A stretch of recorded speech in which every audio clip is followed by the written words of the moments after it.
by the fervor of Islamic holy warriors, known for the speed and power of their attacks.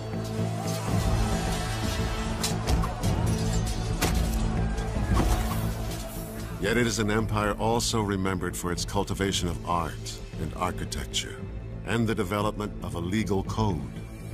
This is the story of a vast and mysterious kingdom, a kingdom where sultans and pashas schemed, and a harem of concubines produced heirs for the throne. It is an empire that continues to shape our world today. This is the Ottoman Empire.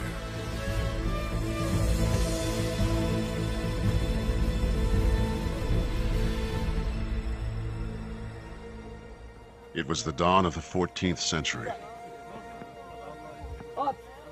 On the Anatolian plateau in what is now modern-day Turkey, nomadic tribes of Muslim Turks enjoyed a pastoral existence, breeding livestock, cultivating crops, and following the seasons with their families and their herds.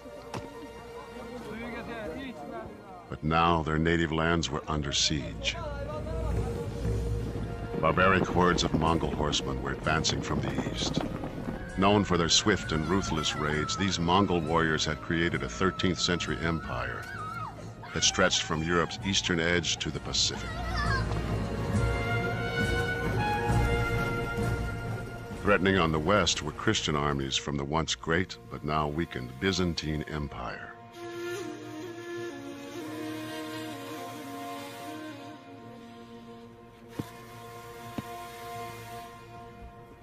With their land and their way of life endangered from two sides, one man emerged as the tribe's leader.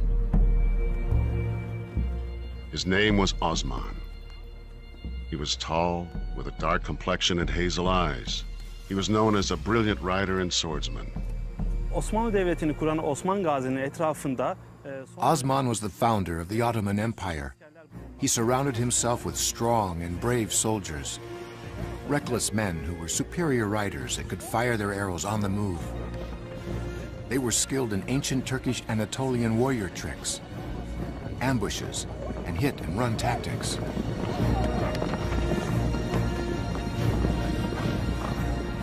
The key military attribute in the early years was speed. They moved very fast. They were excellent horsemen. And they used a very powerful short bow, which gave them major military tactical advantage over their enemies.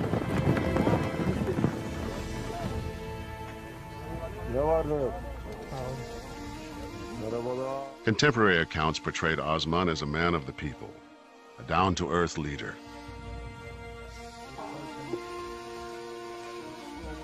He dressed simply, ate with his men, and shoot his own horses. He ruled from the saddle. Osman must have been a charismatic individual who combined that with a steady stream of military successes. And as the word spread that those who fought with Osman won, more and more people were attracted to his banner.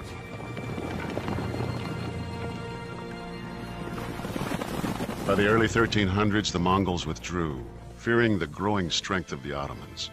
Osman then turned his attention to the Byzantines. Osman's enemy to the west, the aging Byzantine Empire, was in turmoil. It was almost 1,000 years old, dating from the year 330 AD, when Konstantin moved the capital of the Roman Empire from Rome to Byzantium and renamed the city Constantinople. The Byzantine Empire had once been very great, but really ever since 1204, when the Knights of the Fourth Crusade occupied Constantinople, it had never recovered from the blow. And the blow it took from that experience allowed conquerors to move in from the east to capitalize on its weakness. And the last of these was the Ottomans.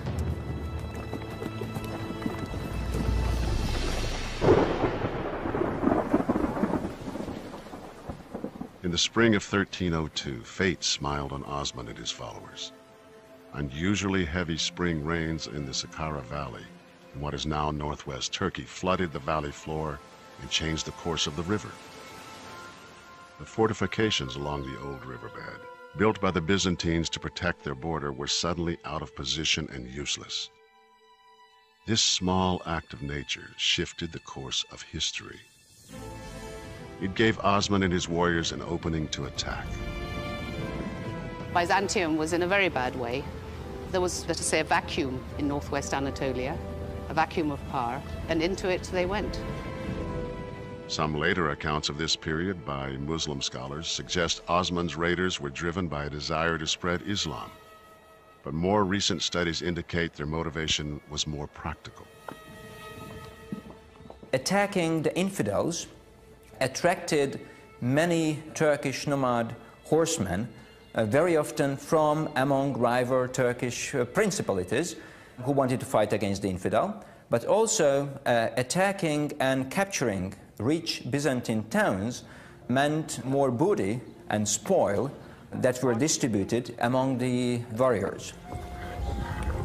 Yiğitlerim, bu ganimetler hepiniz için. Gel yiğidim.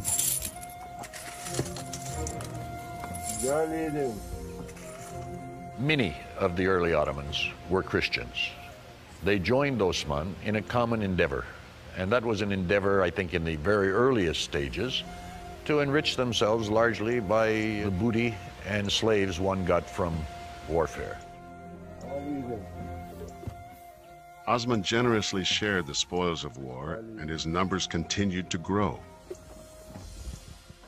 The Ottomans were pushing a frontier in the 14th century, and people were very caught up in the I mean, like the American West, in the opportunities and the romance of the frontier.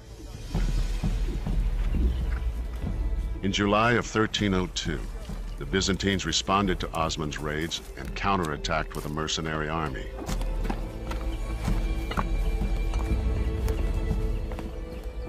Osman used tactics he had learned from the Mongols. He dispatched a small squad to lure the Byzantines into a deadly ambush.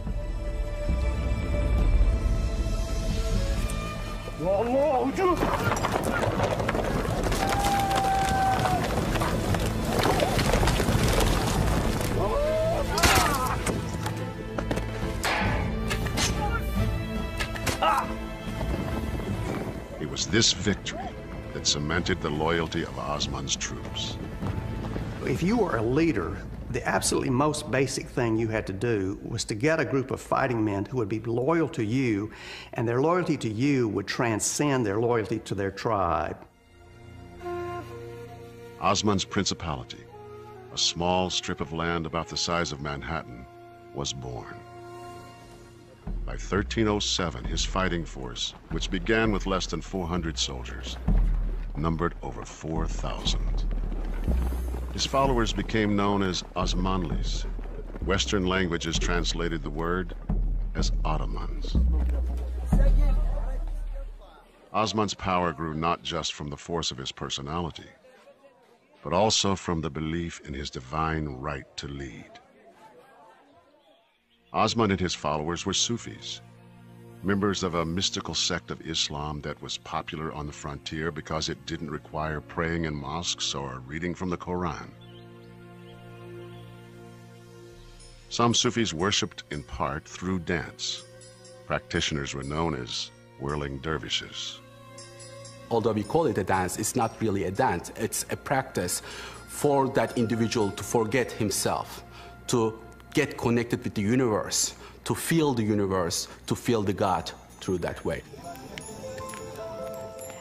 One night, Osman had a puzzling dream. According to a treasured Ottoman legend, he envisioned a tree growing out of his navel. Its branches spread throughout the world. He asked a Sufi sheikh to interpret the vision.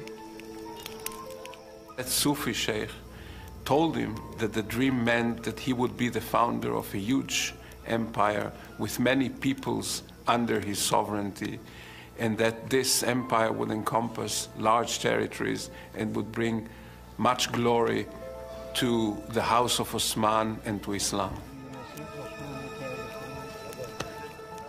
Osman married the sheikh's daughter. With the birth of their son, Orhan, the great Ottoman dynasty was born. Şunu buraya kilitleyeceksin Osman'ım. Çenenin altına. Together, father and son built an army that would dominate its enemies. During the next 20 years, they plundered the surrounding countryside, expanding their territory at the expense of their rivals.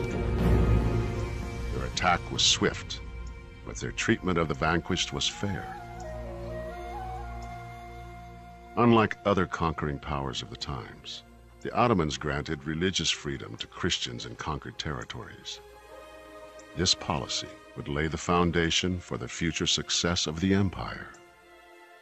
I think the most important point to keep in mind about the early Ottomans is that they judged people on what they had to contribute, not ethnicity, not race, not religion. Any of the markers we use today simply don't seem to have been very important. By the time of his death in 1324, Osman had fathered an enduring dynasty. His son Orhan would build on that legacy, creating a powerful Muslim army that would soon be knocking on Europe's door. In 1324, Orhan replaced his father Osman as the leader of the Ottomans. While the father had rallied a tribe of nomads to fight for survival, the son wanted more. Orhan wasn't satisfied with capturing tribes and controlling small villages. He had bigger and more well-defended targets in mind, and new tactics were required. The first real city they take is the city of Bursa, and we know that they took it by building two castles, one on either side of the city, outside the walls of Bursa, and basically blockaded it, starved it into submission over an 11 or 12-year period. When the city finally surrenders and Orhan, the conqueror, goes into the city, he sees dead bodies and he asks the commander of Bursa, "What are all these dead bodies?" And he said, "Most of them died of starvation," which is why we ended up surrendering the city. Orhan made Bursa his new capital and declared himself king or sultan. The next challenge was governing this new territory. We can assume that Ottomans learned a lot from those people who were living in these urban centers. They acquired knowledge about architecture, they acquired knowledge about decorative styles, they acquired knowledge about how to live in an urban environment. Orhan established a monetary system and issued coins. He opened schools and built both a mosque and a monument to his father Osman. It didn't take too long before the once nomadic Ottomans took to city life, moving from tents into stone and wood houses and developing carpentry and farming skills. Now a regional power with control of trade routes, the Ottomans were a force to be reckoned with. The Ottomans managed to take some of the fortified towns of Byzantium that gave them more prestige and attracted more warriors to their camps. At the same time, in the neighboring Byzantine Empire, a continuing conflict between Emperor John Cantacuzene and a rival faction had erupted into civil war. The Byzantines had once ruled the civilized world, from the Danube to Damascus. But now Byzantine Emperor Cantacuzene was struggling to retain power. He asked his neighbor and former enemy Orhan for help. Orhan agreed, seizing the opportunity to profit from Cantacuzene's weakness.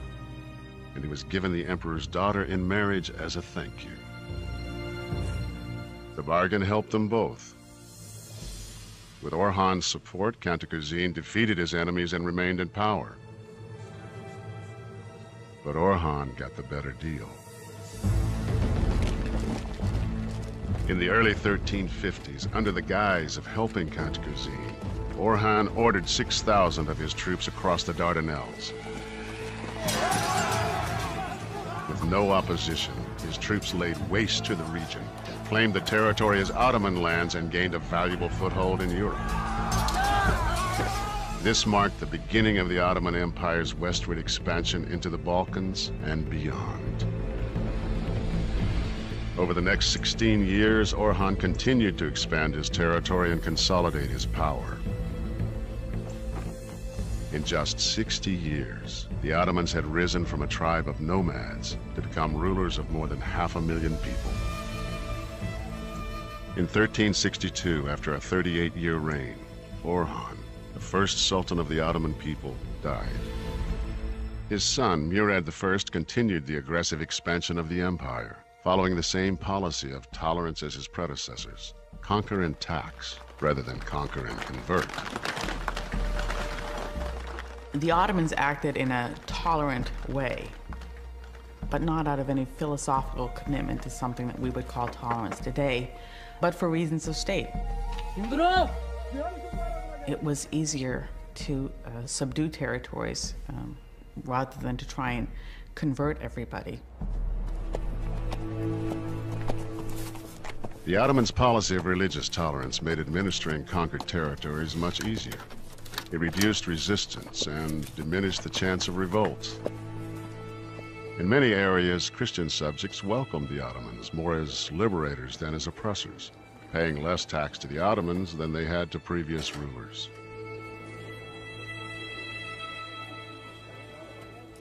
This had a kind of steamroller effect, which helps account for the speed with which the Ottoman conquests occurred, particularly in the Balkans.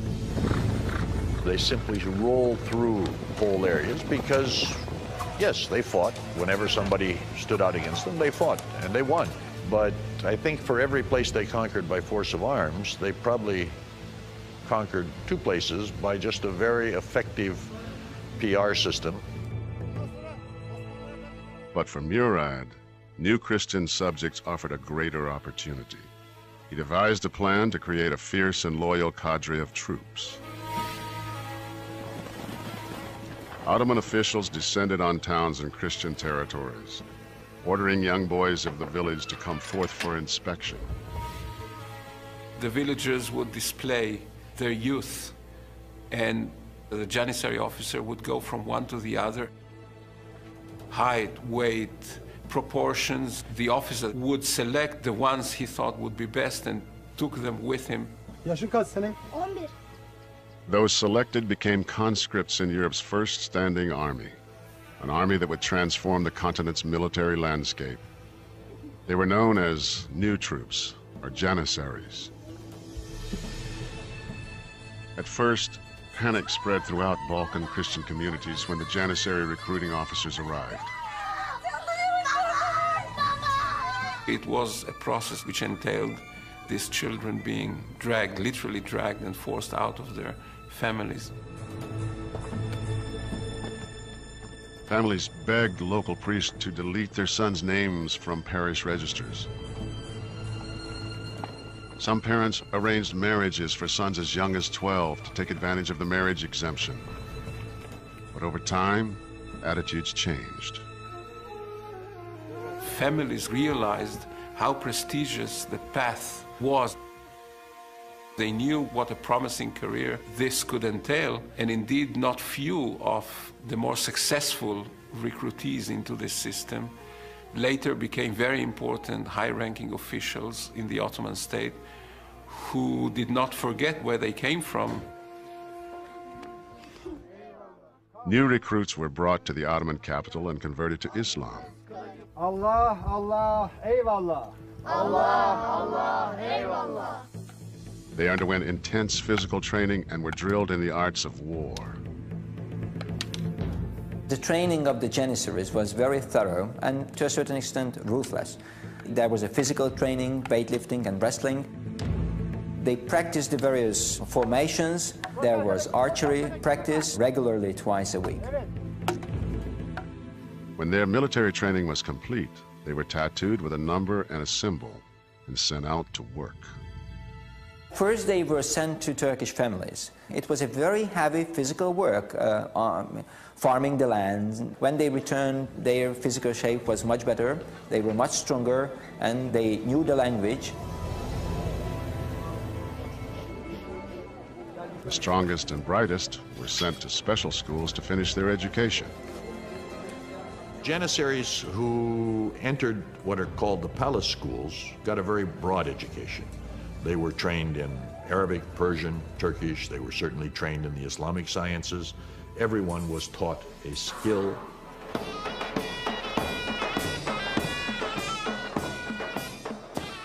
Some were trained to play in Mater bands that led Janissary troops into battle. The sound of their drums and pipes struck terror in the hearts of their enemies. The Janissary band was important to provide psychological support for the Janissaries, and it was especially important before and during battles and major sieges.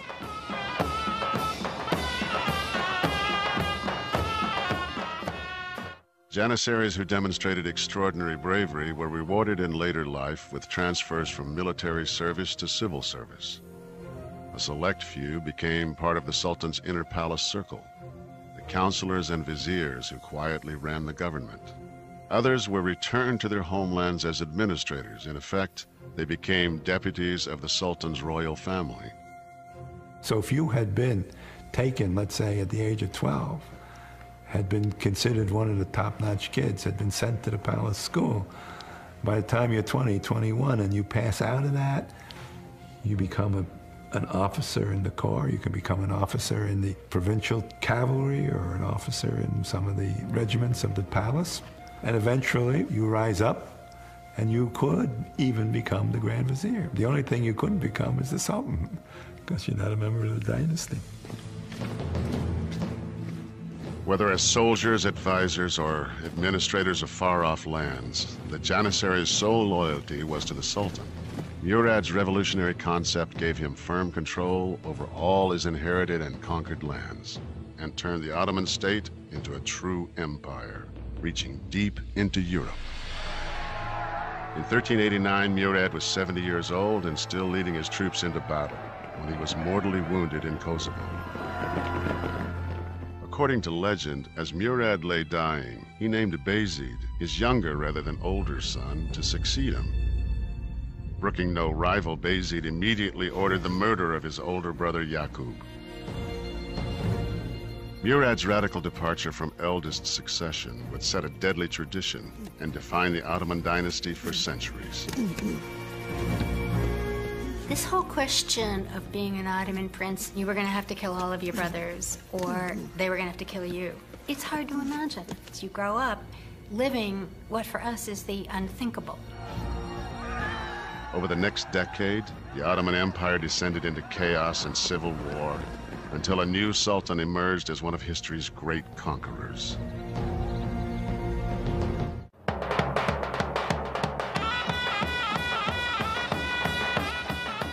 Through the early years of the 15th century, the fortunes of the Ottoman Empire rose and fell dramatically. Bayezid's overreaching expansion in Europe and Asia ended in defeat. But the next sultan, Mehmed I, rescued the empire from chaos and civil war, and his son, Sultan Murad II, led the Janissary Corps on a successful 20-year military campaign in Europe.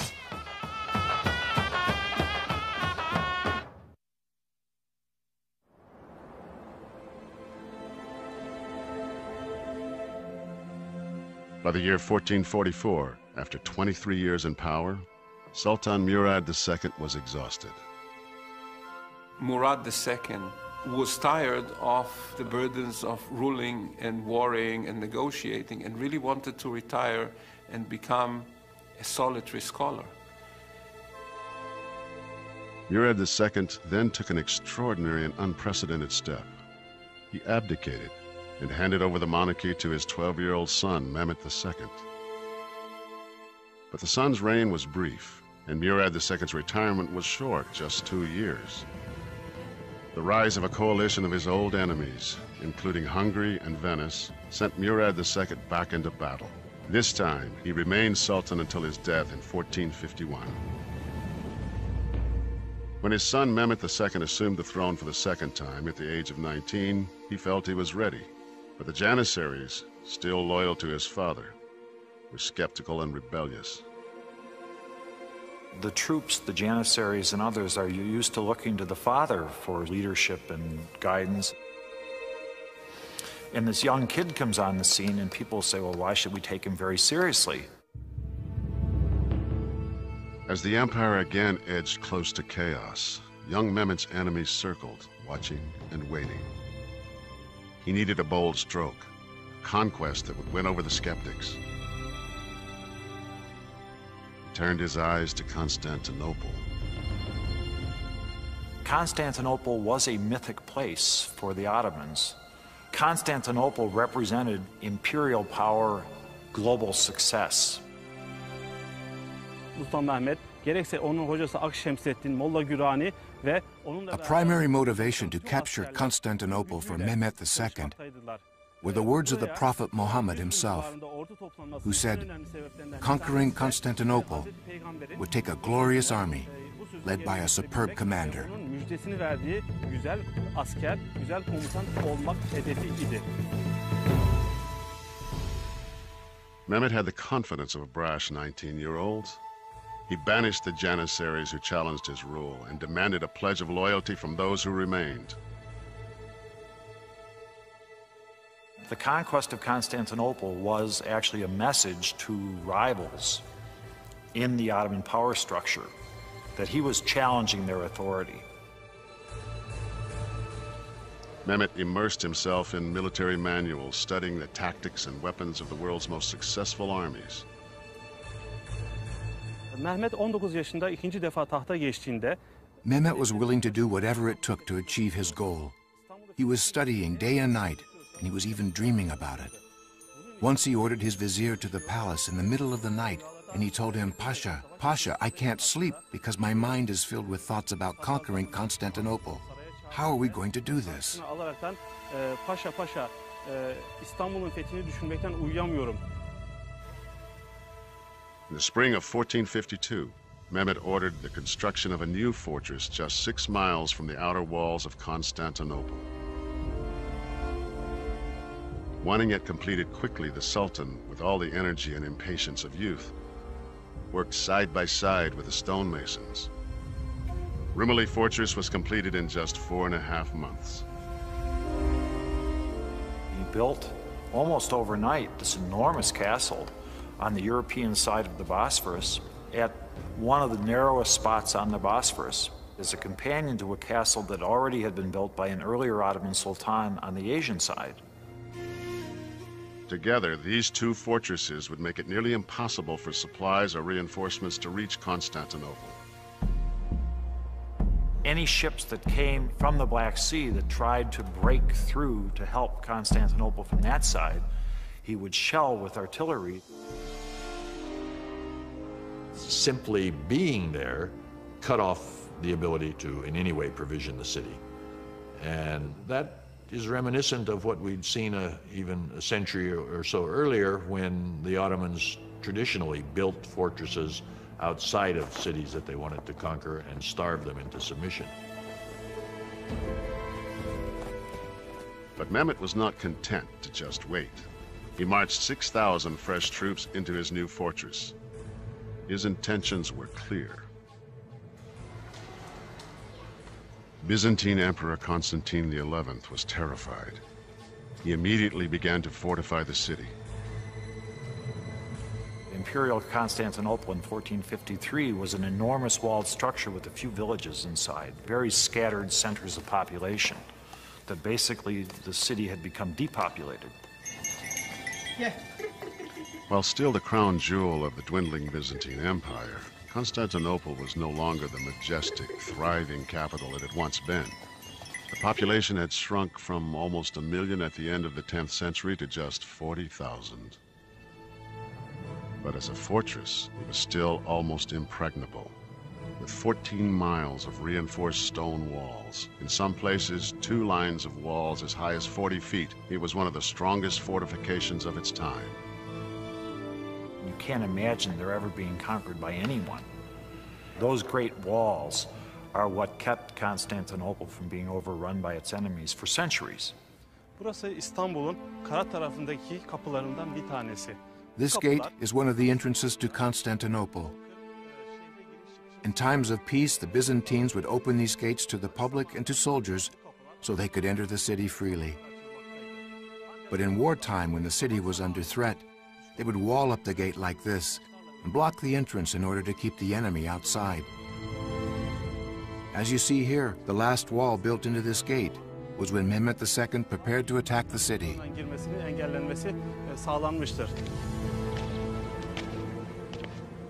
For months, Mehmet's spies probed the city for weaknesses. At the same time, Mehmet enlisted the help of a brilliant Hungarian cannon maker named Urban. Bizans'a top dökmek için Avrupa'dan gelmiş olan Macar asıllı topçu ustası Urban Urban had actually come to town to make cannons for the Byzantines, but Konstantin couldn't afford to pay his price. So he told Mehmet he could make him the best cannons in the world, and Mehmet agreed to pay him 4 times his asking price. Kendisine beklediğin 4 katı bir maaş vererekten kendisi için toplar dökmesini istemiştir.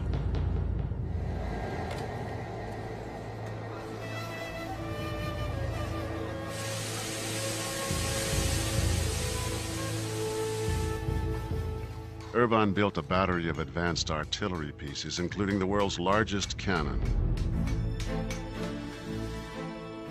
With a barrel measuring 26 feet long, the giant weapon could fire a 1,000-pound cannonball over a mile.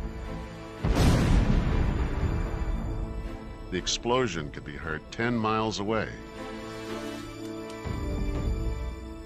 On the eve of the battle, Konstantin sent a message to Mehmet. As it is clear you desire war more than peace, so let it be according to your desire. I will defend my people to the last drop of blood.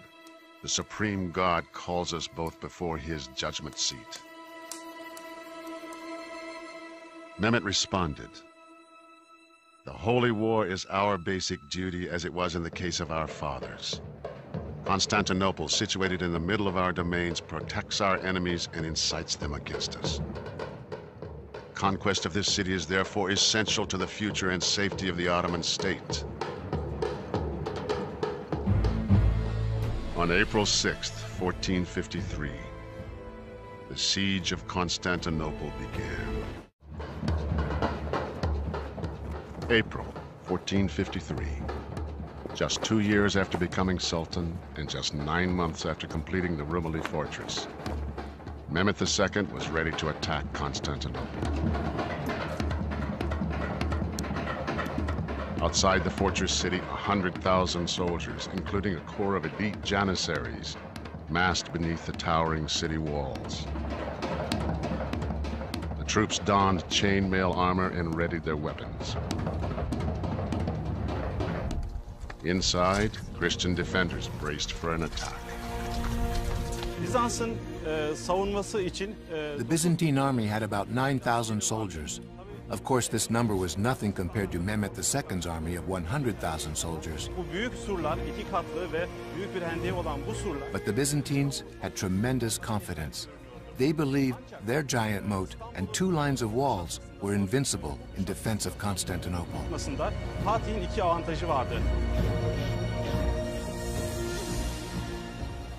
Mehmet's troops moved their siege towers and catapults into position and anxiously waited for the order to attack.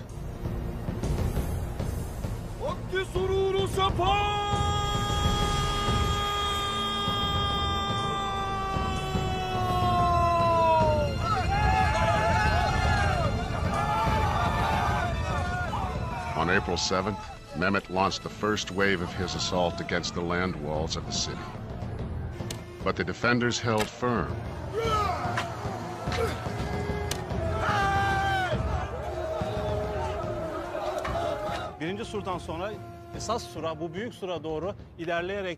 The Ottoman soldiers who managed to get past the moat and the first line of walls ran up ladders that they leaned on the second line of walls. But the soldiers on these ladders came up against hot burning oil called Greek fire. This Greek fire would incinerate anything, including people. Also, Mehmet had built mobile siege towers as tall as the walls themselves. But these towers were made of wood and leather, and the Greek fire would burn them all. A huge number of foot soldiers who were not the elite janissaries were used by Mehmet II as cannon fodder. And they were doing the initial damage by softening the city. As ground forces continued their attack, 150 ships of the Ottoman Navy approached the city and readied their guns. Constantinople is on a peninsula, and Mehmet's spies had learned that the seaward walls facing the Golden Horn were not as thick as the land walls. But when Mehmet's navy tried to attack, the Byzantines were ready. Before the Ottomans arrived, though, the Byzantines stretched a chain along the Golden Horn in order to deny access to the Ottoman navy. It was important because by denying access, they could concentrate the forces along the land walls.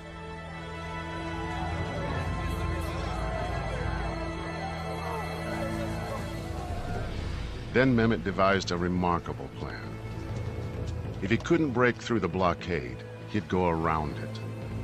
He would take 80 ships overland over a ridge 200 feet high and down again to the water on the other side.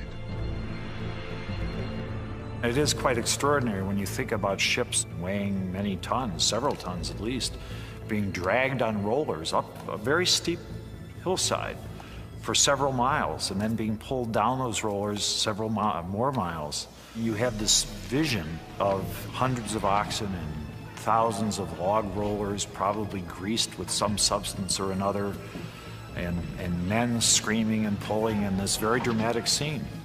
And it probably terrified the wits out of the Byzantines.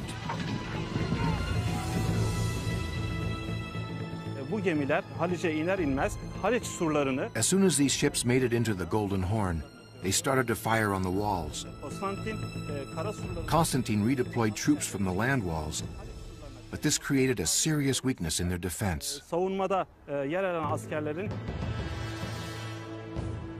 At the same time, teams of oxen and hundreds of men dragged Urban's monster cannon into position to assault the land walls.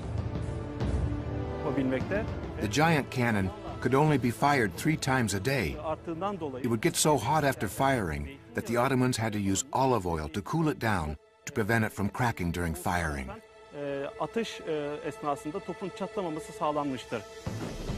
The big gun, along with Mehmet's other artillery batteries, pummeled the walls.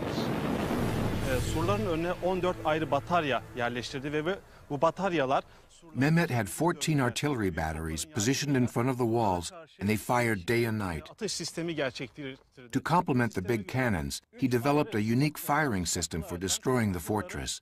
The cannons would aim at 3 points on the walls and fire continuously at these points.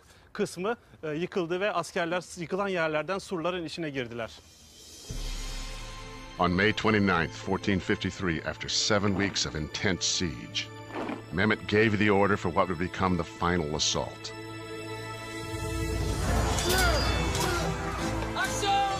First, a wave of irregulars weakened the Christian front line.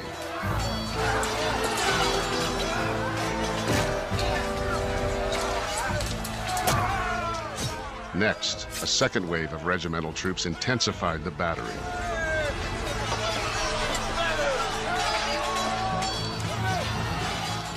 Finally, a force of 5,000 Janissaries held back until the decisive moment moved in. There were 2 reasons for that. One is that Mehmet didn't want to waste his best troops when it wasn't clear what the outcome would be. And secondly, the Janissaries were not that happy about being used as cannon fodder, and they expected to be thrown into battle when they could decide it, and of course reap the glory, which to a large extent they did.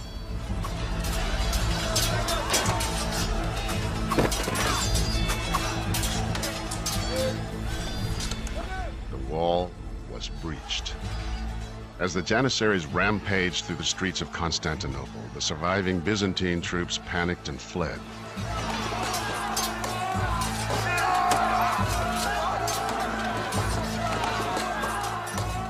Emperor Konstantin knew all was lost. He hurled himself into the midst of the enemy and was cut to pieces.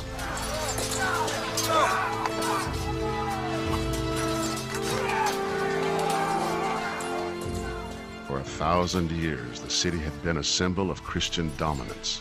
Now, the city of Constantinople was in Ottoman and Muslim hands. This had been the dream of Islamic conquerors all the way back till late in the lifetime of the Prophet Muhammad, when the first Arab attacks were launched against the city. And now, for the first time, this 19, 20-year-old upstart had done what nobody else had done. And this, of course, gave him great prestige throughout the Islamic world. In victory, Mehmet had one last concern. He was obligated by Ottoman tradition to grant 3 days of pillage to the conquering army. The soldiers could legally take any movable property and could rightfully enslave any of the city's population. But Mehmet had no interest in having his new capital sacked. On the second day, he entered the city at the head of a procession and put an end to the pillaging. Sultan Mehmet rode triumphantly to the magnificent church of St. Sophia and ordered it turned into a mosque. The Christian cross was torn down and replaced with a crescent, the symbol of the Ottoman Turks. The Ottomans had captured the Second Rome. With the capture of Constantinople, the Ottoman Sultan became a Caesar, an emperor, the successors of Rome. The fall of Constantinople shocked Western civilization. There were ceremonies of mourning in St. Peter's in Rome. Pope Pius II urged Mehmet to convert to Christianity. Instead, this Muslim sultan declared the city the capital of his Islamic Ottoman Empire. With this monumental victory, Sultan Mehmet had changed the course of world history and forever would be known as Mehmet the Conqueror. It was the beginning of the golden age of the Ottoman Empire.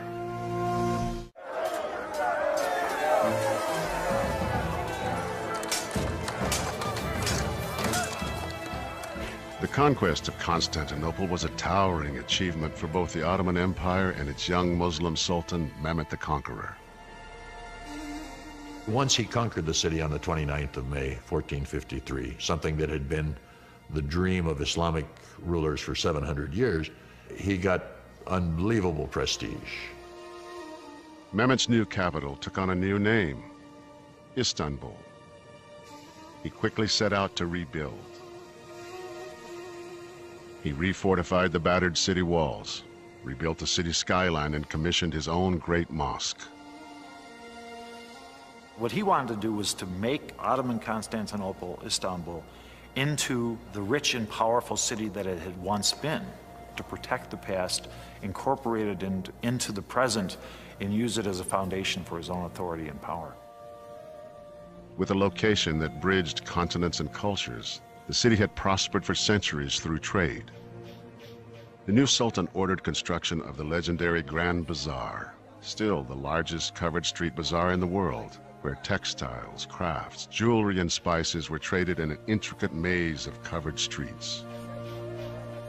The Ottomans stood across the major trade routes that connected Asia, China with Europe.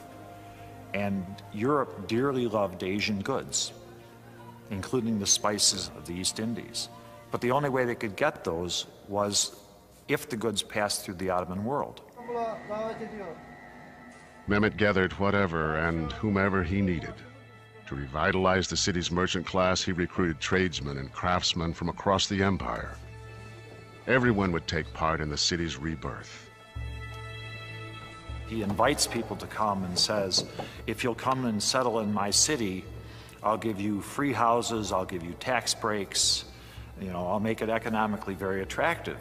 There are islands in the Aegean that are emptied, that he simply packs them all up and says, well, you're going to move to my new capital now. Christians were invited back with the promise of protection. Jews in neighboring Salonika were encouraged to come to Istanbul.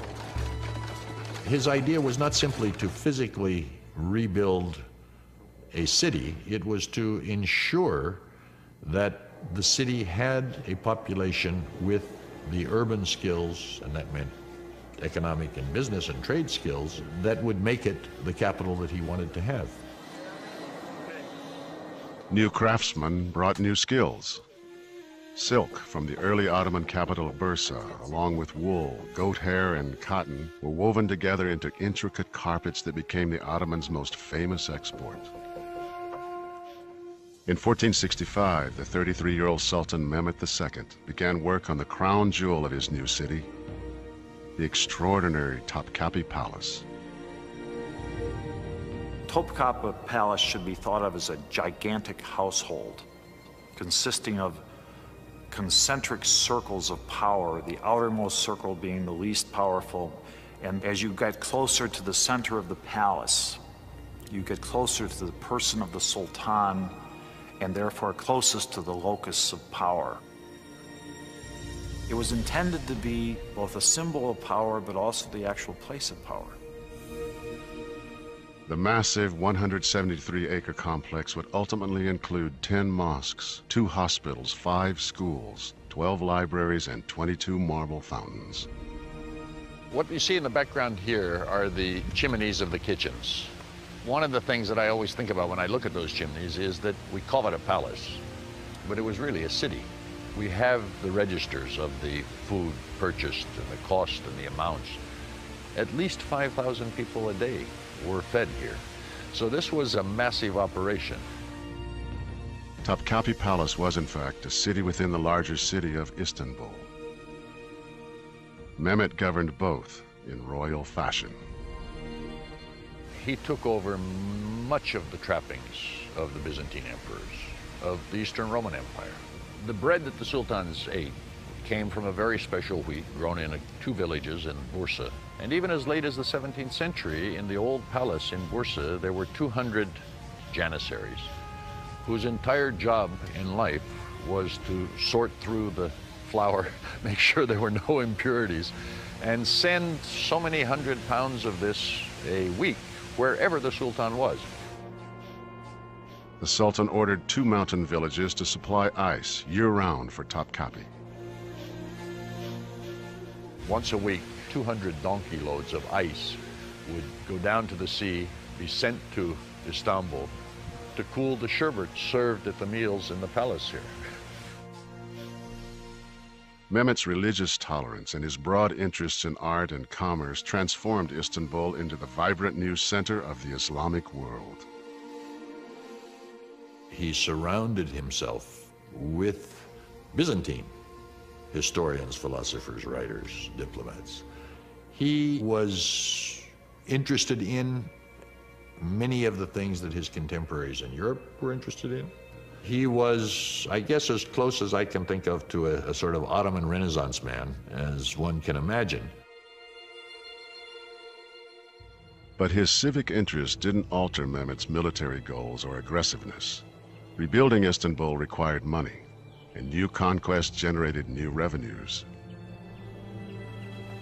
For 25 years, he waged war against the Christian territories, pushing the outer boundaries of the empire into Romania, Albania, and Bosnia, and dominated his enemies. His primary goal was to conquer Christian lands, then subdue them and tax them. He pushed very hard.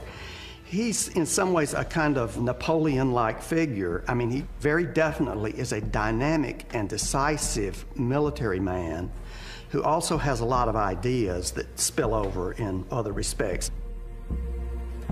After an extraordinary 30-year reign, Mehmet the Conqueror died of natural causes on May 3rd, 1481. He was 49. Mehmet had reinvented the empire, but he had also left it somewhat exhausted. After years of constant military campaigns, the Janissaries were tired and growing mutinous. Islamic religious leaders were also angry. They resented the Sultan's attempts to assert his authority in what were traditionally religious matters. He was also a person with too much voltage. By the end of his reign, there was a real demand for a relaxation from his over-aggressive policies and a move back towards stricter Islamic norms. This struggle for control within the Islamic faith would plague Mehmet's successors. The Ottomans were heading for violent and enduring clashes within the Islamic world. After Mehmet the Conqueror's death in 1481, the Ottoman Empire enjoyed a period of relative tranquility under his son Bayezid II. But Bayezid's peaceful nature and cautious approach proved to be his undoing. His sons argued for a more aggressive and forceful policy. In 1512, his son Selim won the support of the Janissaries and forced his father to abdicate. Selim's reign began brutally, even by the standards of Ottoman succession. Some historians believe Selim poisoned his father. He then ordered his 2 brothers and 5 nephews killed. Selim had come to power and maintained power by sheer force and force of personality, and was quite unhesitant to utilize violence. He was also a man who ruled by fear.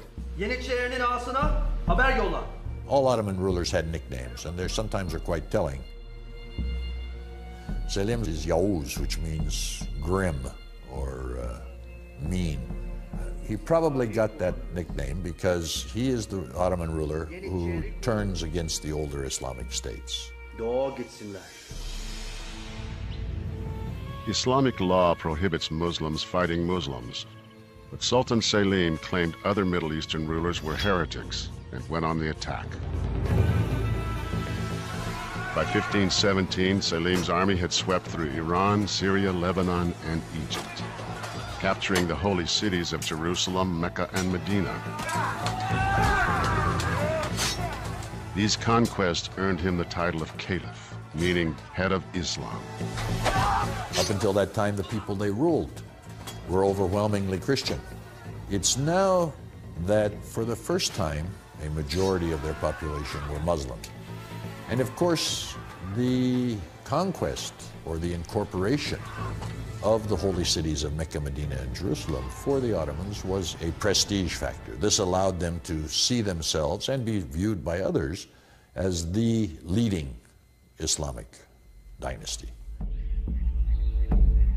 But Selim didn't live to enjoy his prestigious position. In 1520, just 8 years after becoming Sultan, he died suddenly of an infection. Had he lived, later Ottoman lore held that he would clearly have become Sahib Quran, that is, a world conqueror who had never been defeated in battle. He was likened to Alexander. In his short, violent reign, Selim had doubled the size of the Ottoman Empire and assumed leadership of the entire Muslim world. At the time of Selim's death, his only son, Suleiman, was the governor of Manisa province. With no brothers to battle, it was a rare instance of peaceful succession. Suleiman would go on to become the empire's greatest sultan, earning the name Suleiman the Magnificent. 16th century Europe was dominated by young and dynamic leaders. England's Henry VIII, Francis I of France, the Habsburgs' Charles V, and Russia's Ivan the Terrible. Suleiman saw himself as a major player in this world and set out to prove it. Taking the throne at age 26, he immediately launched his first military campaign. Suleiman took it upon himself immediately to establish his own reputation as a Ghazi, as a warrior for the faith. Suleiman was able to establish himself as a commander with whom to be reckoned. Suleiman's army, led by the Janissaries, pushed deep into the heart of Europe. The city of Belgrade fell in August of 1521. The next year, Suleiman's navy captured the island of Rhodes. Suleiman kept on the attack. In 1526, his army first entered and sacked Hungarian capital of Buda. 3 years later, his troops pushed all the way to the gates of Vienna. The Ottomans were now a force in European affairs. To expand the empire further, Suleiman knew he needed a stronger navy. The Ottomans are engaged in a fundamental battle with Spain for control of the Mediterranean. So there is a major superpower battle going on throughout the 16th century for mastery of the Mediterranean. And the Ottomans needed the very best naval commander that they could get. Suleiman offered one of the Mediterranean's most feared pirates, then called corsairs, the role of admiral of his fleet. His name was Hayreddin Barbarossa. This is very, very typical of the Ottoman ability to take people on the ground who had some native talent and then turn them to their own uses. And throughout Ottoman history, if you were enough of an outlaw, if you made enough trouble for the Ottomans, eventually they'd decide to appoint you to a government post, because better to have you on their side than to be making trouble for you. Barbarossa, with the backing of Suleiman, built a fleet of 200 ships. Within several years, this new navy helped create one of the largest empires in history, stretching across 3 continents from Russia through Eastern Europe, the Middle East, and into North Africa. Along with his military prowess, Suleiman was also a shrewd politician. When the Reformation split the Christian church in Europe into Catholic and Protestant, Suleiman took the side of the Protestants. The Ottomans favored Protestantism to the extent that they did, precisely because their traditional enemies were Catholic countries. So it was based on politics rather than some sort of assessment of dogma. Suleiman's backing and financial support proved crucial. Some historians even claimed that the Protestant movement might have failed without Suleiman's support. Suleiman, of course, was very much concerned about his public image, and he wanted to be known as one of the, perhaps the greatest leaders of his own age. One way to do this was to conquer, capture all these territories, defeat your enemies. Another way of doing this is to make Istanbul, the capital of this mighty Turkish Ottoman Empire, beautiful. In Istanbul, Suleiman launched a cultural and architectural revival to match that of the European Renaissance. Topkapi Palace was refashioned into the grand style of a European king. The court adopted the ceremonial style of European royalty. He called on a janissary named Mimar Sinan to create mosques and public buildings throughout the empire. Sinan was trained as a military engineer, building arsenals, bridges, and aqueducts, and he proved to be an architectural genius. Over a 40-year period, he designed and built 79 mosques, 34 palaces, 19 tombs, and more than 60 other significant monuments and buildings. In a sense, Mimar Sinan played an important role in the public relations policy of Sultan Süleyman. He created all these structures to demonstrate the glory of Ottoman Empire and Sultan Süleyman's reign.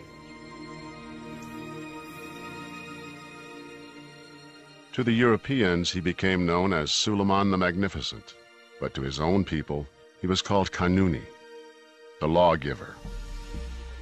Suleiman developed a legal system based on precedent and case law that was consistent with the sacred law of Islam. He also insisted that all new laws be compatible with Western Christian tradition. Suleiman is known as the lawgiver because he presided over an unprecedented codification of law. But among all of Suleiman's adopted Western ways, nothing proved more significant than the simple act of falling in love and getting married. Suleiman's marriage not only reshaped his reign, it would alter the course of Ottoman history for the next century. Sultan Suleiman's decision to marry for love was unprecedented and shocking. For over a century, the Ottoman monarchy had relied on slave concubines, not wives, for the production of heirs. This traditional Islamic approach had practical advantages. It produced a steady supply of princes, and unlike European monarchies that were easily derailed by one barren generation, the Ottoman dynasty survived, uninterrupted, for centuries. The system of the Imperial harem, with its own rules, worked, and the rules did not include marriage. For a dynasty, it actually has an advantage because one of the features of Islamic law about slavery is it says that a slave has no lineage. It's almost as if the Ottoman dynasty achieved a form of asexual production. Nowadays, in the Western world, we kind of think the harem as a pleasure den of the ruler. It was, in fact, an institution in which reproduction of the Ottoman dynasty was planned and enforced. The harem women were Christian slaves, either taken as prisoners of war or brought to the palace by government officials seeking favors. The Ottoman sultans and their concubines followed this very particular policy by which each concubine could only have one son. And the minute she's produced a son, she no longer sleeps with the sultan. No two princes should be disadvantaged by having to share a mother. In other words, every prince deserves his own mother. The word harem means forbidden, and the Sultan's harem was housed in a beautiful but very restricted complex within Topkapi Palace. Chosen for their beauty, the women of the harem were converted to Islam and schooled in the Quran. Their role was to tend to the Sultan and provide sex. They would be very attractive. Many of them were taught singing, perhaps playing a musical instrument. Accommodations within the harem were lush, especially the rooms where the Sultan was entertained. Loud fountains in the windows prevented eavesdropping on private moments. At its height, over 1,000 women lived in the harem, but few actually slept with the Sultan. If a girl were successful, she might rise to a very powerful position. She might be the concubine of the Sultan and the mother of the next Sultan. It was like every little girl dressing up to be a princess, except she would have to be a slave princess. There was a strict hierarchy within the group. The most beautiful and highly trained women were allowed to sleep with the Sultan once. Among those who bore him a son, his favorites became Hasaki. These were the closest the Sultan would come to having a traditional marriage. As the size and influence of the Ottoman Empire grew, stories of concubines and the Sultan's private harem spread. European writers spun lurid tales of beautiful and naked women, fueling the myth of orgies and debauchery. Well, this fantasy of the Sultan surrounded by naked women, I think probably for the most part that didn't happen, but there certainly were 1 or 2 or 3 sultans for whom that was a reality. But overall, the harem operated according to strict moral codes of Islam. First of all, you have to just get out of your mind that this is something immoral or reprobate. Islamic law recognizes to reproduce with concubines as a legitimate phenomenon. A man can take a female slave as a sex partner if she is willing. And then if he has children by her, those children are legitimate if he acknowledges them. The Sultan had his own private path into the harem, known as the Golden Road. The only other men allowed entrance were castrated male slaves called eunuchs, who guarded, protected, and trained the concubines. The chief eunuchs sometimes became high-ranking officers of the empire, serving just under the Grand Vizier or the Sultan's chief minister. This was a highly regimented world, until Suleiman placed his handkerchief on the shoulder of a Ukrainian slave girl named Roxolana. He instructed her to return it to his quarters that night, and thus began a romance that would change the course of the empire forever. She becomes his great love, and very special things are done for her. He breaks with a number of previous customs, traditions for her. The Sultan sold all his concubines as virgins and committed to an unprecedented monogamous relationship with Roxolana. She produced 6 children with him. People didn't quite understand why this Sultan is having so many children with her, why he's honoring her, and they start to call her Cadı, which is Turkish for witch. Then, in 1534, Suleiman made a highly controversial choice. He and Roxolana were officially married. Roxolana was not apparently so extraordinary a beauty as to inspire the sort of passion and devotion that the Sultan was said to have lavished upon her, and therefore it was speculated that she may have had some training in the arts of enchantment that enabled her to capture the Sultan's heart in so vigorous a fashion. Whatever her wiles, Roxolana became a powerful force in the empire. Roxolana was smart, and she was very, very knowledgeable about political intrigue. We know for a fact that she got involved into palace politics, and some scholars even believe that she played a role in the killing of Süleyman's own son, Mustafa, and to make place for her own sons. Süleyman accepts rumors that Mustafa is plotting to overthrow him, and he has Mustafa executed. This is a devastating thing to have to do. Roxolana gets blamed for this. She's one of the people who's saying to Süleyman, you know, Mustafa's trying to get rid of you.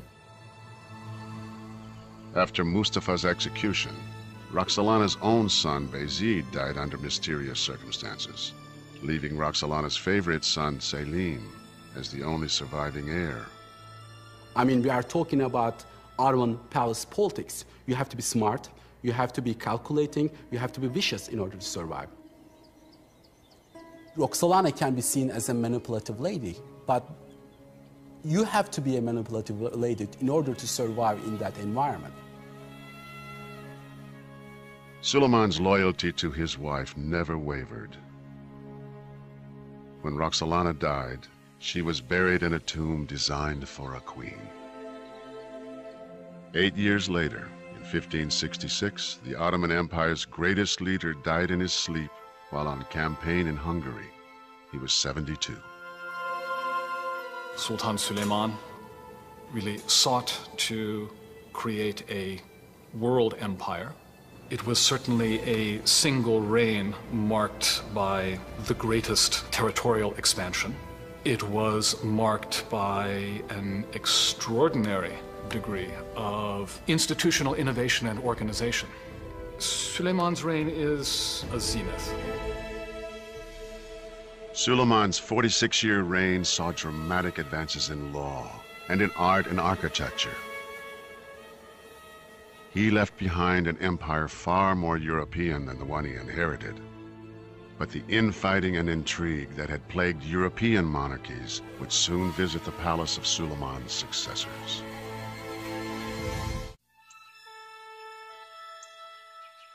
The 46-year reign of Süleyman the Magnificent marked the peak of the Ottoman Empire.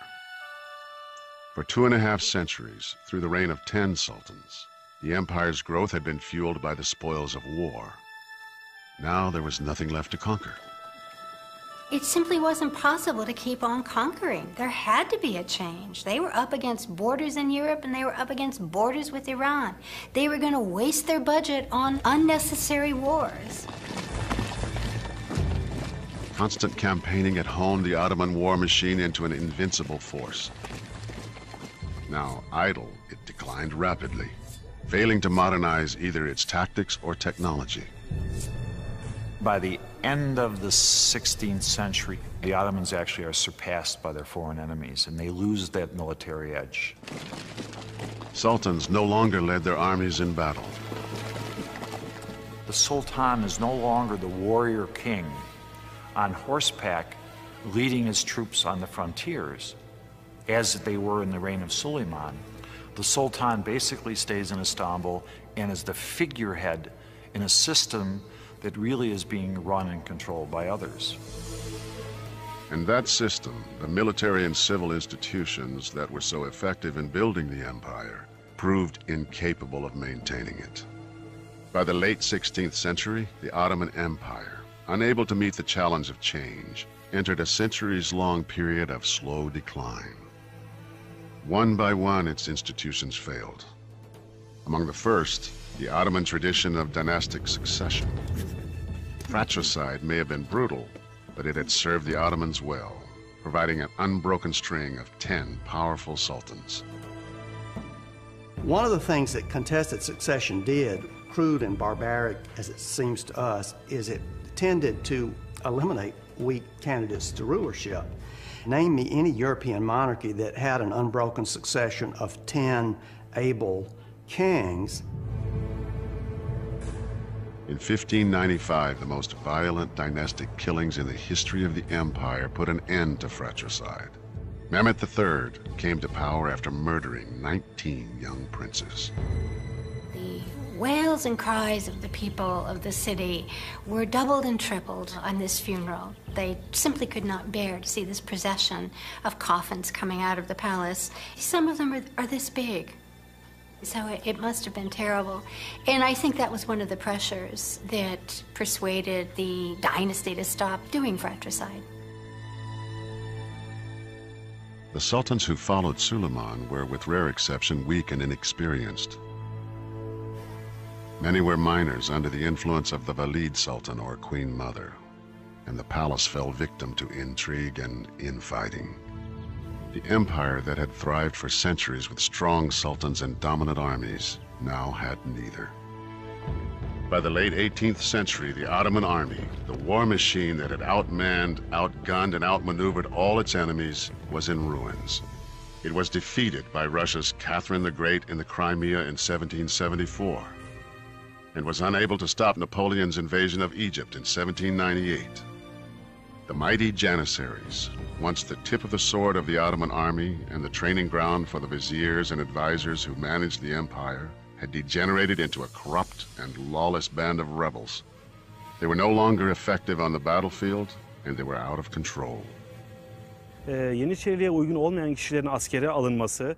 Janissaries were revolting against sultans, demanding more and more money each day, refusing to fight on campaigns, disobeying orders and ignoring regulations. Time to time, some sultans tried to straighten out the organization, but they all failed. In 1826, Sultan Mahmud II, one of the few competent sultans to rule after Suleiman, decided to act. He trained 10,000 new troops loyal to him and attacked the Janissaries. The plan was very carefully laid. One night, they fired on the barracks where the Janissaries were, and the loss of life must have been huge. There were Janissaries out in the provinces too, and they were hunted down and eliminated. The Janissary era was over. In a bloody show of force, Sultan Mahmud wiped out what was left of one of history's most celebrated fighting forces. The sophisticated civilian institutions that the Ottomans had developed over centuries, tax collection systems, administrators, a complex and fair legal system, were also failing. The empire's growth had been fueled by conquest and the taxes that new territories generated. Without growth and new revenues, corruption set in. Provincial officials began selling judgeships. Merit promotion gave way to bribery and nepotism. The infrastructure collapsed. The Ottomans also failed to develop a modern economy to replace their shrinking tax base. And they faced new competition. Over time, European powers developed new sea trade routes that cut the Ottomans out of the lucrative Asian silk and spice trades. The once glorious Ottoman Empire was becoming known as the sick man of Europe. Mahmud II's successor, Sultan Abdul Mechid, looked to the West for help in bolstering the fortunes and the image of the empire. He was influenced by the British aristocratic class and mimicked European styles in his dress and in his surroundings. He looks very elegant. He has a half cape and some gold buttons. He doesn't wear a kaftan, as previous sultans had of the classical age. In 1843, anxious for a symbol of success, he abandoned Topkapi Palace. As the economy and governmental systems were failing, the Sultan commissioned a new and more European-style residence. The magnificent Dolmabahce Palace took 13 years to complete. The 11-acre building featured 285 rooms, 46 ballrooms, 6 Turkish baths, and 68 toilets. Bu bölüm sarayın kristal merdivenler adı verilen bölümüdür. This part of the palace is called the Crystal Staircase. It was designed to impress visitors when they first entered Dolmabahce.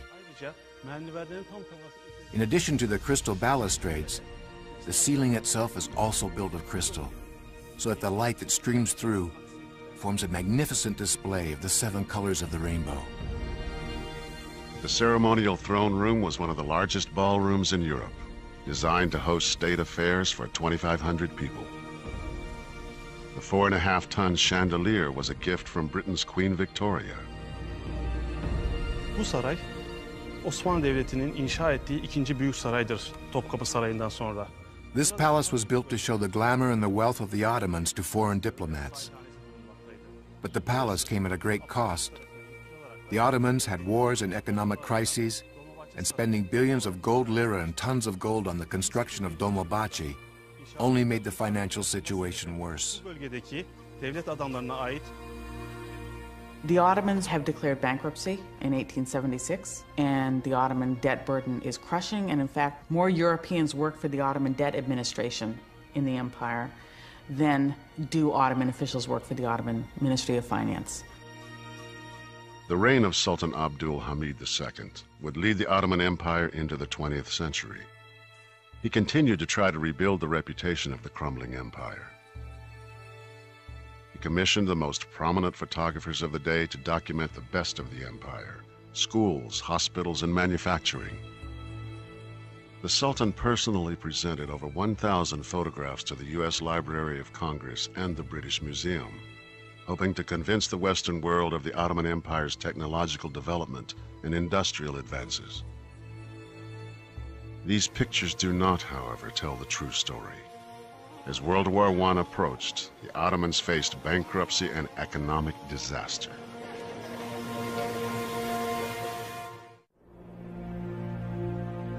As the 20th century began, the Ottoman Empire was falling apart, stumbling from economic to political crisis. It was quite difficult and problematic for Ottomans because we see the emergence of nationalism and nationalistic ideologies during this period, especially in the Balkans first. Many of these peoples wanted to develop their own separate nationalistic identities. And some were successful in gaining independence from the Ottoman Empire. But this was not the case for the Christian Armenian minority, who had lived in the region for 3,000 years. By early in the First World War, 1915, at a time when the Ottoman Empire was shrinking and besieged from all sides, the ultra-nationalist group in power, known as the Young Turks, was trying to restore the glory of their declining empire by uniting all Turkish-speaking peoples in the empire and beyond. The Armenians came under siege when, in the spring of 1915, the Young Turks ordered a forced deportation of 1.75 million ethnic Armenians out of Anatolia to Syria and Mesopotamia. The story of why and what happened is, nearly a century later, controversial, emotional, and hotly debated.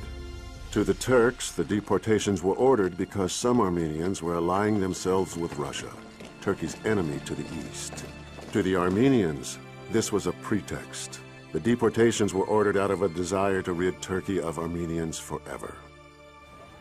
During the evacuation, a forced march of hundreds of miles, hundreds of thousands of men, women, and children died of starvation and massacre. Newspaper reports of the time tell of horrific scenes of rape and murder. Henry Morgenthau, the American ambassador to Turkey, later wrote, "I am confident that the whole history of the human race contains no such horrible episode as this." Estimates of total Armenian deaths in the period of the evacuations range from 300,000 to 1.5 million. The Turks acknowledge that hundreds of thousands of Armenians died, but they and some historians maintain that these deaths were the result of war-caused starvation, civil unrest, and ethnic conflict. To Armenians and many historians, the actions were a clear act of genocide committed by the Ottomans, and today have been recognized as such by many countries. As the Ottoman Empire continued to fail, a power vacuum developed that the British and the French were only too happy to exploit. Both nations were establishing their own spheres of influence in the region, competing with each other and challenging the Ottoman Empire for control of the Middle East. From these troubled times, a new leader emerged, as brave and passionate about these Ottoman lands as the great sultans. His name, Mustafa Kemal. Osmanlı Devleti, Since its first days, the Ottoman Empire has trained many great leaders. Without a doubt, Mustafa Kemal was the last and the most famous among all these leaders. hiç şüphesiz Mustafa Kemal'dir. During World War I, the Ottomans sided with Germany against the forces of Great Britain, France, and Russia.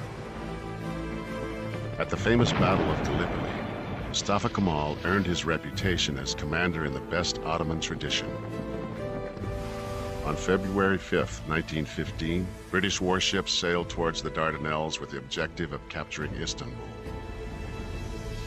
Ottoman troops dug into deep trenches and defended their position against thousands of Australian, British, and New Zealand forces. Kemal figured out where the British might make their landing, and when they came, a group of Turkish soldiers were running away from the front, and he appeared on the scene and he asked them, "Where are you going?" And they said, "The enemy is coming." And he said, "Right down over that ridge." And he said, "Well, stop running away. Fix your bayonets, lie down, and we'll hold them off right here." And they did that and were successful in holding them off. During the battle, a piece of shrapnel hit Kemal in the chest. Miraculously, his pocket watch took the force of the blow and his life was spared. This was very important because it convinced Mustafa Kemal of his immortality. He didn't die when he should have, and so in addition to all his other virtues and his other capacities, he also now had the sense of immortality. Kemal's determination and defiance motivated all around him. His men attacked and defeated the enemy. 9 months of gruesome battle at Gallipoli left an estimated 46,000 Allied and 66,000 Ottoman soldiers dead. There were over 200,000 injuries. Incredibly, the Turks had defeated their enemies. Mustafa Kemal's division had courageously and successfully defended the Ottoman lands. However, in 1918, the end of World War I meant defeat for the Germans and their Ottoman allies. The fact that the Ottomans sided with Germany in World War I is huge. It's with us even till today, because they chose the losing side of the war. There was no way the Ottoman Empire was going to be allowed to survive. After the war, in the Treaty of Sèvres, the victors divided up the empire, giving portions of the Ottoman homeland of Anatolia to Greece, France, and Italy. This is the creation of the modern Middle East. I mean, this is what allowed the French and the British to go in and to start territorial acquisition. It was this treaty, signed by Sultan Mehmet VI, that energized the Turkish nationalist movement. The leader of this post-World War I movement was Mustafa Kemal, who emerged from the war as the only undefeated Turkish commander. Mustafa Kemal became a national hero. The Turkish people found themselves a new father in the presence of Mustafa Kemal, and he became the leading personality of the time. He set up a provisional government in Ankara. Over the next 4 years, Kemal's nationalist forces recaptured all of the occupied parts of Anatolia, what is now Turkey. He will always be remembered and venerated because there may not have been a Turkey if he hadn't led his troops, he and his fellow commanders, to secure some territory for the population.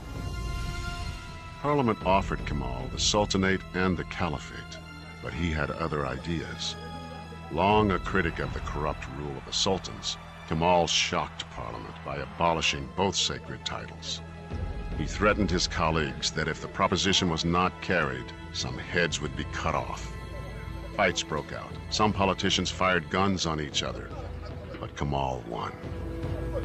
Mustafa Kemal abolished the Ottoman Sultanate and exiled the last of the Ottoman sultans, and that officially was the end of the dynasty.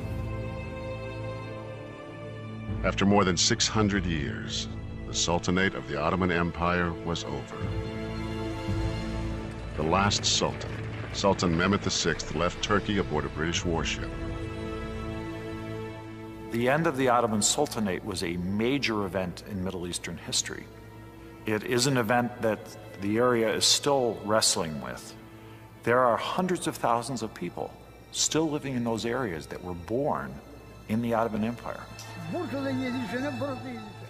On October 19th, 1923, the Republic of Turkey became an independent country, with Mustafa Kemal as its first president. The task ahead was daunting. Turkey was on its knees, facing illiteracy, frightening poverty, inadequate health services, and a severe lack of skilled labor. Kemal separated church from state. Religious garb was banned. Ottoman clothing, and in particular the fez, was forbidden throughout Turkey. Changing headgear, which may seem very unimportant, looking back on it now, but we have to remember it was a marker of status, a marker of your place in society, and by changing from the fez to the hat, he stated that Turks were now modern. He granted equal rights to women, including the right to vote, years ahead of many Western democracies. As part of his effort to westernize the country, Kemal introduced a new alphabet. Complex Ottoman Arabic was replaced by the Latin alphabet of Western languages. It's as if, for example, someone from the government coming to one of our universities in the United States and telling them from now on, Chinese will be your alphabet. You will use Chinese to write your own name. The same kind of thing happened in Turkey. Suddenly, literacy level in Turkey was 0 in one night because of that. But Kemal's bold decision paid off. In just 1 year, 1928, literacy increased over 500%. Kemal instructed all Turks to adopt traditional Western-style last names. His was chosen for him. The Grand National Assembly gives him the name Ataturk, meaning Father Turk. Mustafa Kemal had a very strong personality. More importantly, perhaps, Mustafa Kemal knew what he wanted. Mustafa Kemal is responsible for making Turkey what it is today. Mustafa Kemal Ataturk is, I believe, one of the major figures of the 20th century. And on a global scale, I think could be ranked in the top dozen or 20 figures. On November 10th, 1938, Mustafa Kemal died at the age of 57 at the Dolmabahce Palace. The clock in his bedroom remains frozen at 9:05 a.m., the time of his death.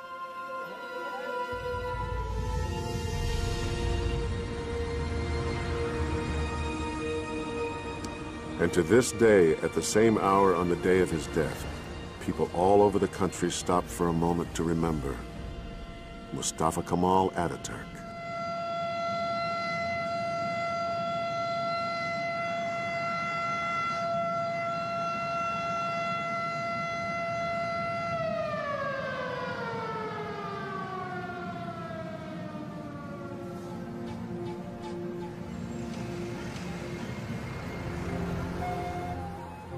Modern Turkey, sitting at the crossroads of Europe and Asia, continues to embrace both East and West, the old and the new. Its exotic blend of cultures, past and present, is most visible in Istanbul. Even today, with all of the skyscrapers that have appeared in other sections of Istanbul, the old section of the city is still dominated by these wonderful Ottoman Imperial mosques and by the Topkapi Palace complex as well. The influence of the Ottoman Empire is felt not just in Turkey, but in the Middle East, the Balkans, North Africa, and the Arabian Peninsula. Osmanlı Devleti, tarihin gördüğü en büyük 3. imparatorluktur. The Ottoman Empire maintained power for nearly 600 years in 3 continents. During these 600 years, they constructed unique architectural monuments, created millions of artistic works, and raised numerous scientists and high-quality statesmen.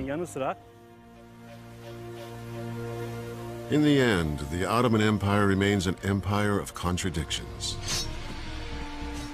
It was assembled by the might of its war machine, yet remembered for its development of fair and just laws. It conquered people of many faiths, yet until its waning years, it was open to the cultures and religions of the vanquished. But most of all, the Ottoman Empire was enduring. From its beginning in the 14th century to its dissolution in the early 20th,